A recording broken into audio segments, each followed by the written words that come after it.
What's up, guys? Ben from North Carolina. You know, I wasn't planning a flight tonight. I was just out here cutting some grass, and gosh, out of nowhere, everything just looks super calm, peaceful. There's not a leaf moving on a tree, and so I think I'll go up there and get a quick flight in tonight. So, hope you join me.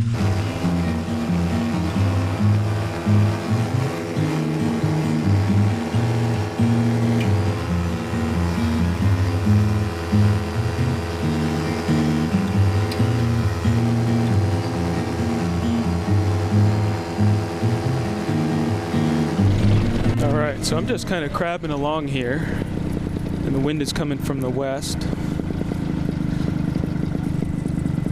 Let me go with the wind for a moment here. We can look at our speed later on the app. So my average speed is about 22 miles per hour, and tonight the wind is about 7 miles per hour at my altitude.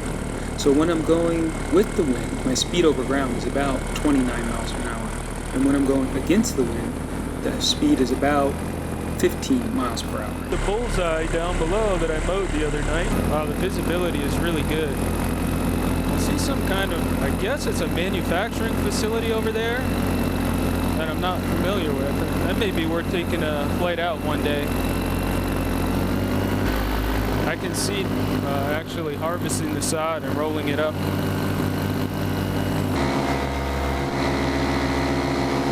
A park over here that I believe must be pretty new because I don't see it on Google Maps, but it's sure right here in front of me. It makes me wonder if that could ever be a spot for an out if I needed to land. What a view.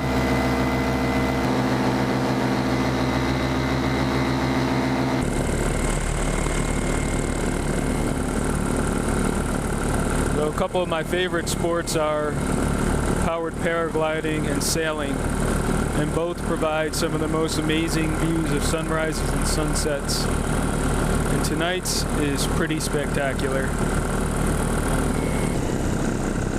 You can see that they've harvested here. It's part of the area that I've flown over in some other videos.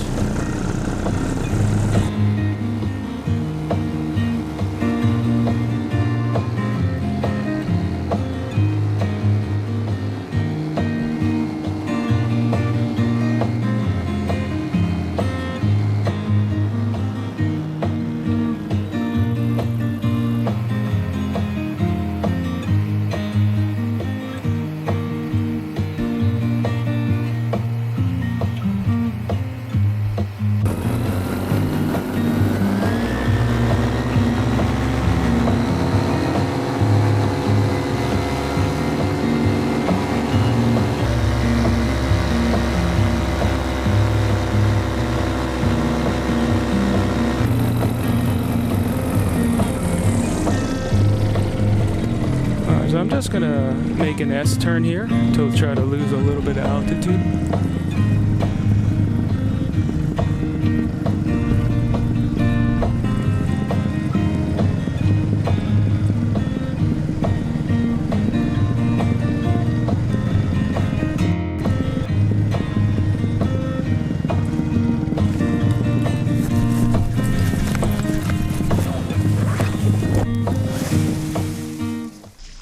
Oh yeah, great flight tonight. Stunning sunset, and everything went smooth. I always wonder what my neighbors think when they see me up there. I wonder if the motor's annoying. I wonder if they want to learn how to fly. And I also wonder if they want to shoot me out of the sky. So I'm sure there's all kinds of reactions, but because I share videos online, I've actually heard from some of my neighbors. And so far only positive, which is great. So the landing was a little bit interesting because the wind was kind of holding me up there, and I don't have a huge field to take off or land from. So I really need to make sure that I nail it, or else I have 75-foot tall pine trees ahead of me.